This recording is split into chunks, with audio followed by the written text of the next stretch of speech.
Amigos, ¿cómo están? Bienvenidos una vez más a Ciberdiálogos. Es un gusto tenerlos con nosotros en este nuevo episodio. El día de hoy, una conversación de verdad importante y estimulante con Federico Finkelstein. Federico es un intelectual y académico argentino, experto, como muy pocos en este momento, en el fascismo. Es un historiador del fascismo y es un hombre que ha leído las claves del fascismo también en función de nuestros tiempos, los tiempos que hoy corren.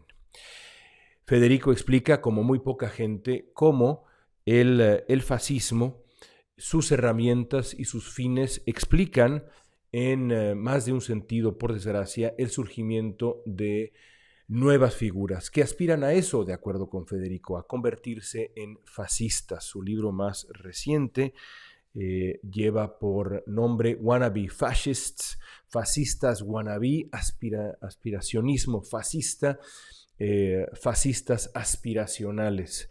Y el concepto es auténticamente provocador porque sirve para comprender a varias figuras de la arena política global, entre ellas a Donald Trump. Federico es también un hombre muy valiente, que se ha atrevido a utilizar desde su conocimiento profundo del tema esa palabra, esa etiqueta para describir conductas que a él le parecen no solamente tóxicas, sino eminentemente peligrosas para la democracia, para las instituciones democráticas y libres en distintos países del mundo. ¿Qué es el fascismo? ¿Qué es aspirar al fascismo? ¿Quiénes son estos líderes que, de acuerdo con Federico, aspiran al fascismo y han aprendido de las lecciones del fascismo? Eso y mucho más en esta conversación con Federico Finkelstein.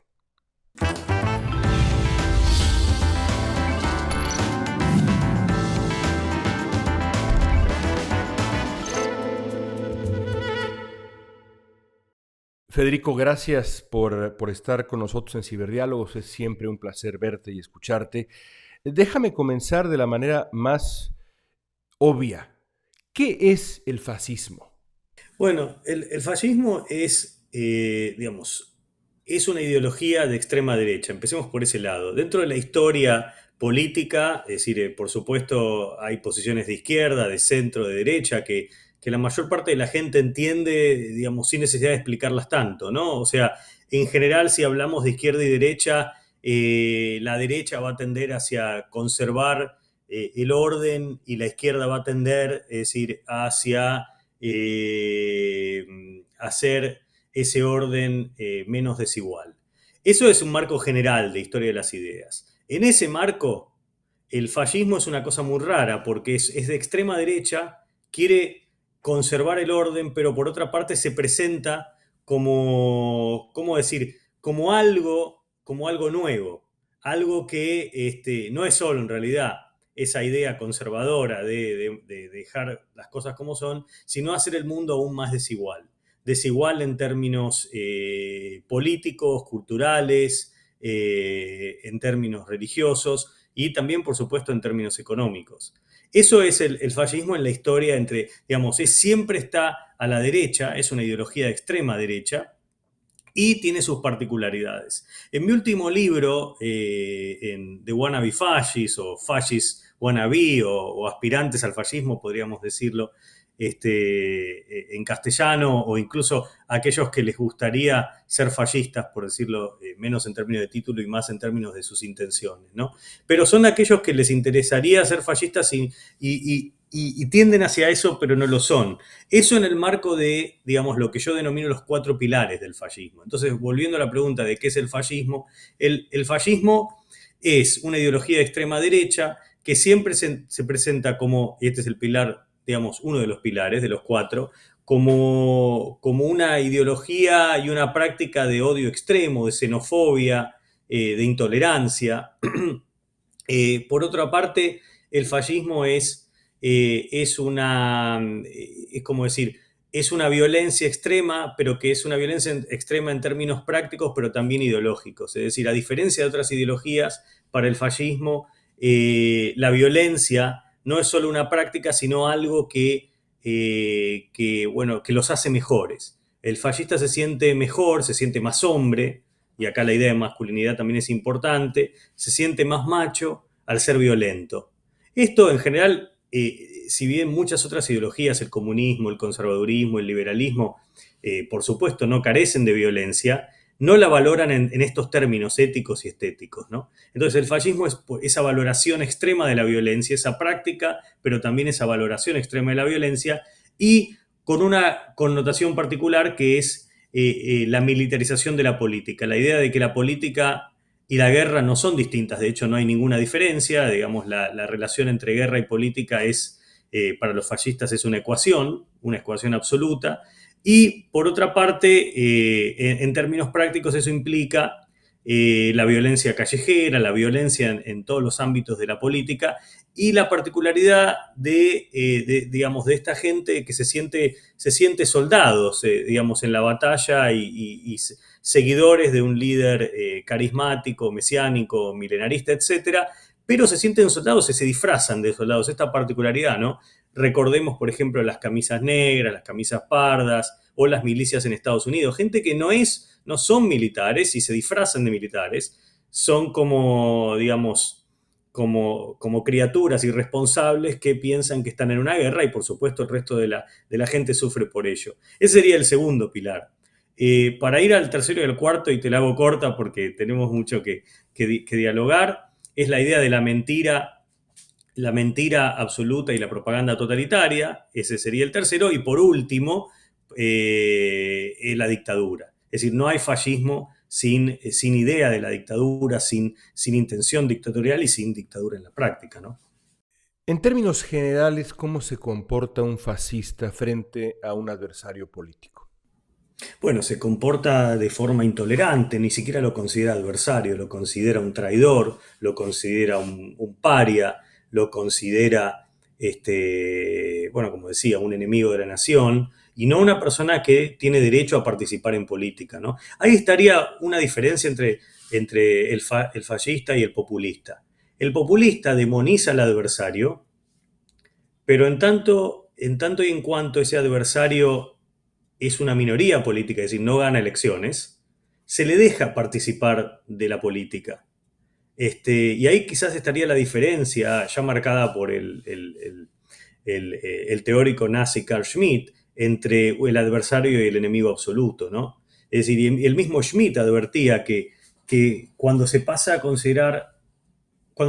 de adversario a enemigo absoluto ya no hay política, ¿no? No hay posibilidad de política. Es decir, porque la idea del populista demoniza, pero no excluye absolutamente, y el fascista sí, ¿no? O sea, el fascista persigue, encarcela o eventualmente elimina. Es decir, no hay posibilidad de que esa gente participe en el juego de la política o eventualmente participe de la vida en general, no solo de la vida política, sino de la vida en general, ¿no? Y eso me lleva justamente a mi siguiente pregunta, que es, ¿cómo describirías la relación entre fascismo y populismo? ¿Hay una relación? ¿Hay un vínculo? Hay un vínculo que es ideológico, que es programático, que es en términos de práctica, pero también histórico, ¿no?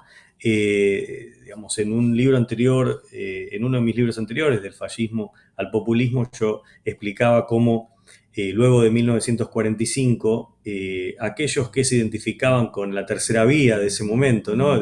Si había tres ismos, ¿no? El fascismo, el liberalismo, el comunismo. El fascismo es derrotado, ese mundo tripolar se convierte en un mundo bipolar, pero están, por supuesto, llamémoslo, esas viudas de Hitler, esa gente que llora la muerte del líder llora la muerte del fascismo, pero por otra parte se dividen en dos. Por un lado, los que nunca van a renegar del fascismo, es decir, y siguen, digamos, proponiendo ese racismo, esa xenofobia, esas mentiras totalitarias, dictadura y violencia de las que hablábamos antes.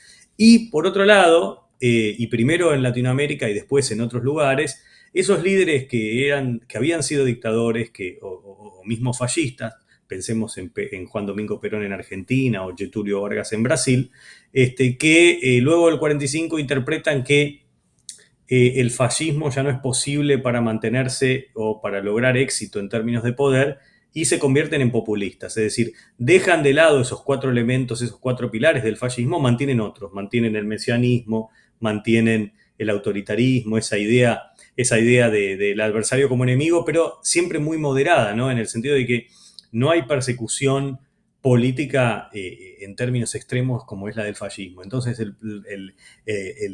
digamos, el resultado de eso es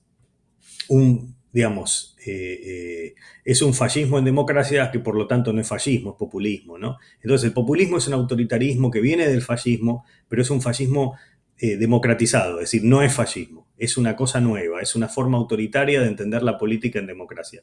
Y para llegar al final, digamos, de esta historia, o por lo menos al presente, en el siglo XXI lo que vemos es el surgimiento de líderes como Trump, como Bolsonaro, como Modi en la India, que tienden a recuperar desde el populismo esos 4 elementos centrales del fascismo, ¿no? Y supongo yo que ahí habría que incluir también ya este concepto eh, más reciente, no sé si moderno, pero más reciente de la democracia iliberal, que lo vemos, por ejemplo, en Hungría y por supuesto, es decir, lo vemos también en Rusia y en tantos otros países. Ya el número es considerable en donde los votos se cuentan, pero el proceso democrático no es libre. ¿Estamos hablando de la misma trayectoria histórica? Bueno, es decir, el populismo clásico fue bastante exitoso y generaba adhesión en los votantes, es decir, mal que le pese a muchos. Y no necesitaban ni fraude ni dictaduras para mantenerse en el poder, es decir, ganaban elecciones. En el caso de Putin, yo pienso que no es un populista, sino más bien un dictador, ¿no? Es una persona que cuando hay elecciones que en realidad no hay oposición o mismo es peligrosísimo ser opositor, eso no es un sistema democrático, como bien lo sabemos, es el caso también de Venezuela, es decir, es una dictadura. Es decir, el caso de Venezuela, que nos es más cercano, es muy interesante, porque lo que vemos es el populismo, el fascismo, no son o lo mismo la dictadura o el dictador, no son categorías esenciales. Puede haber una persona que en determinado momento se comporta de forma democrática o al menos respeta ciertas reglas del sistema democrático y que luego las descarta. Y eso puede pasar a nivel movimientos. Es decir, Chávez era un típico líder populista, Maduro ya no lo es. Es decir, no hay populismo sin democracia, de la misma forma que no hay fascismo sin dictadura. O para decirlo en términos más generales, no hay populismo cuando se combina con la falta de elecciones y la falta de reglas básicas del sistema democrático. Y eso es lo que estamos viendo, por ejemplo, en Venezuela. Es decir, es un dictador, ¿no? Y bastante tradicional, es decir, falta de apoyo, tiene una falta de apoyo abismal, recurre a formas represivas bastante tradicionales, y es el típico dictador, lamentablemente, de nuestra región, ¿no? En tu libro más reciente sugieres 4 criterios para evaluar a un país en el espectro del fascismo. ¿Cuáles son esos 4 criterios?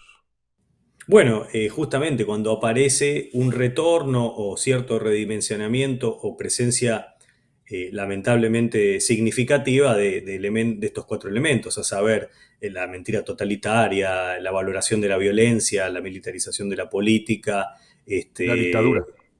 y finalmente la dictadura. Y ahí está el tema de estos aspirantes al fascismo, ¿no? De fascistas wannabe, en el sentido de que vemos los casos más extremos serían en ese marco Trump y Bolsonaro, es decir, que pierden elecciones y recurren a golpes de Estado, que por suerte fueron fallidos desde el punto de vista democrático. La democracia se mantuvo, pero es decir, si hubieran ganado, ¿qué es lo que quedaría? ¿No? Es decir, una forma de poder permanente, a pesar de los resultados de elecciones y por lo tanto una forma dictatorial.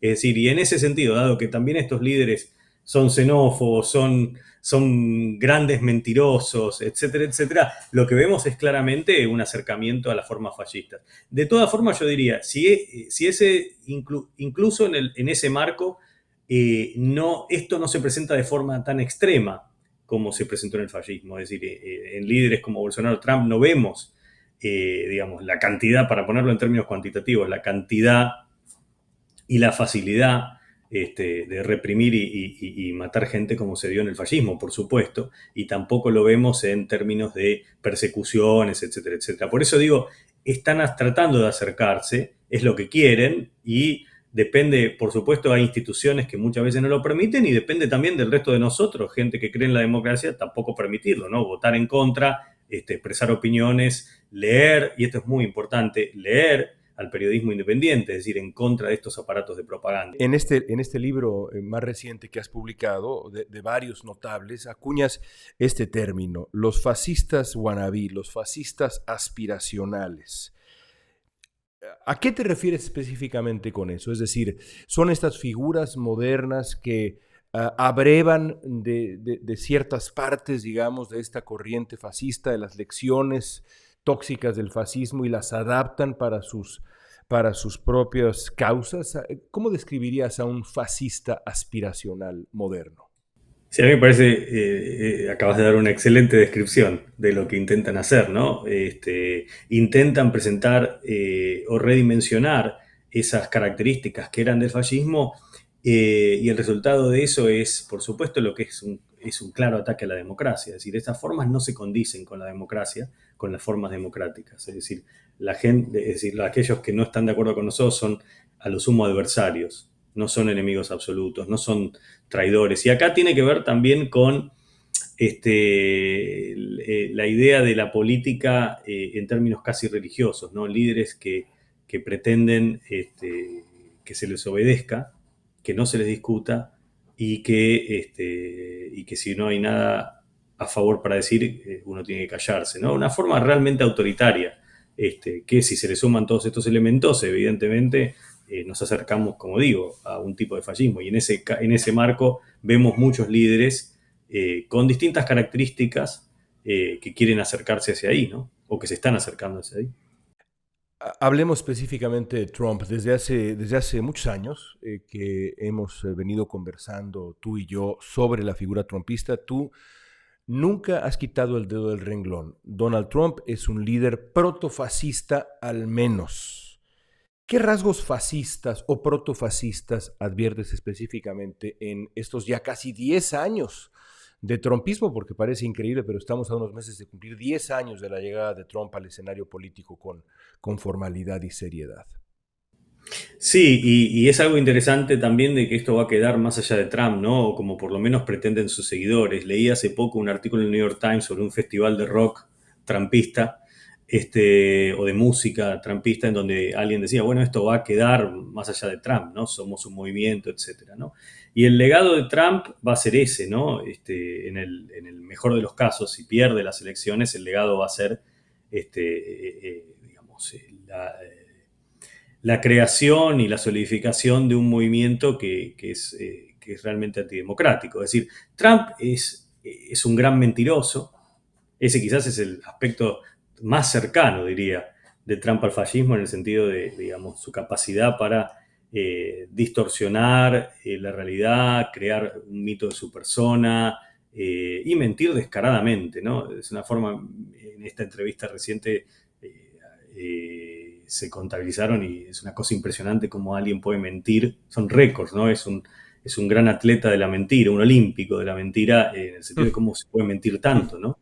Y siempre en términos que no son, o sea, siempre en términos que elevan su persona a un lugar que no es el de un político, sino es el que de un líder pseudo religioso, ¿no? Mesiánico. En términos de, digamos, de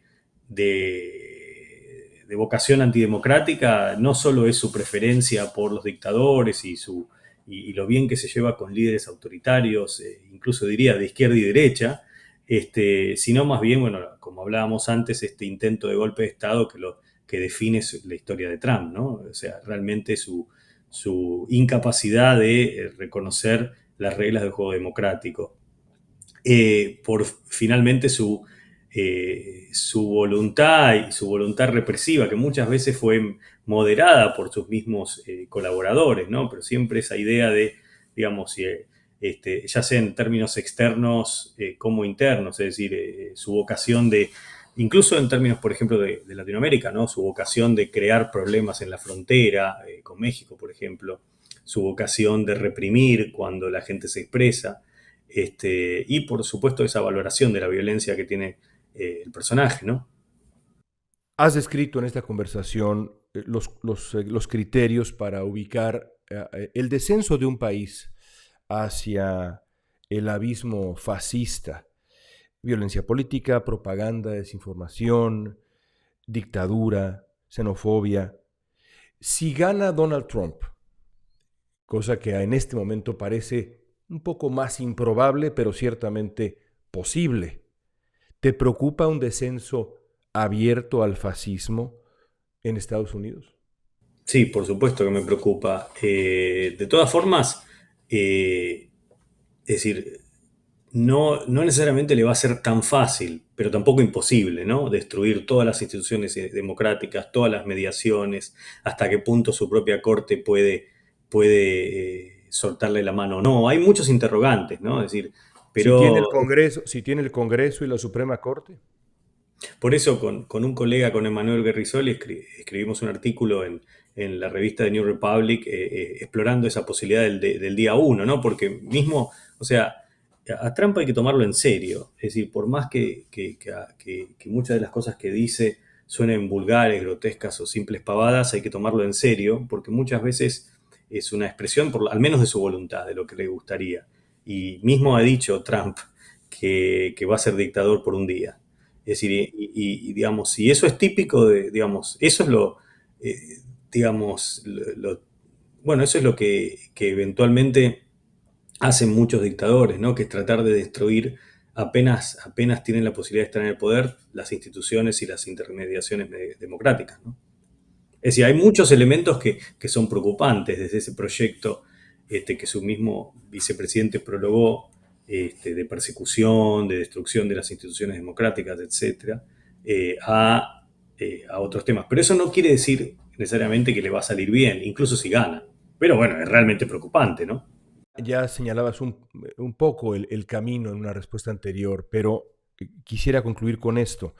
¿Qué herramientas tiene una sociedad para resistir al fascismo cuando de pronto ve uno el surgimiento de un líder como Trump y hay varios otros países que podríamos recorrer que están ahí en este momento en el mapa? ¿Qué herramientas tiene una sociedad para resistir ese ascenso? En primer lugar, votar en contra, ¿no? Del candidato que se presenta claramente como un desafío o como, digamos, un peligro para la democracia, ¿no? Esa es la primera cosa. La segunda, por supuesto, es informarse, es decir, no solamente consumir o sea, la propaganda totalitaria, es decir, mencionaba esta entrevista porque digo, no hay ninguna mediación, es pura propaganda. ¿Te Es decir, refieres por a eso, la sí, entrevista reciente de Elon Musk con sí. Trump? O mismo el debate en que a Biden le fue tan mal, ¿no? Es decir, que no había ninguna forma de verificar las mentiras del candidato Trump. Y eso es un problema, es decir, para eso existe y es tan central el periodismo en una democracia. Entonces, digo, porque esto es interesante, que este tipo de políticos, de demagogos, una de las principales preocupaciones de ellos, incluso más a veces, más importante que la oposición, es el periodismo, ¿no? Es decir, entonces es importante que la gente se informe, es importantísimo. Es decir, para reconocer la realidad y después, bueno, cada uno puede juzgar e interpretar la realidad como quiera, pero la propaganda no es la realidad. Justamente es todo lo contrario. Por otra parte, bueno, expresarse, discutir, presentarse también en la vía pública si es necesario para rechazar este tipo de políticas, pero por supuesto votar. Hasta ahí la charla con Federico. Se quedan varias cosas en el tintero que ya retomaremos en una nueva charla seguramente dentro de muy poco. Gracias amigos por sus comentarios, gracias por sus sugerencias, gracias también por sus críticas. Incluso diría yo, más que nada, gracias por sus críticas que nos ayudan a crecer. Los invito a seguir a Letras Libres en todas sus plataformas, en nuestra plataforma de YouTube, en nuestras plataformas de podcast, en nuestro sitio de internet y también en nuestra revista impresa mes a mes. Letras Libres está para ustedes ahí en su formato impreso, como ha estado ya desde hace décadas. Los invito a suscribirse en cualquiera de estas o todas estas opciones. Y por supuesto también a que compartan este episodio de Ciberdiálogos y los que les parezcan interesantes Así crecemos. De esa manera podemos hacer más para ustedes.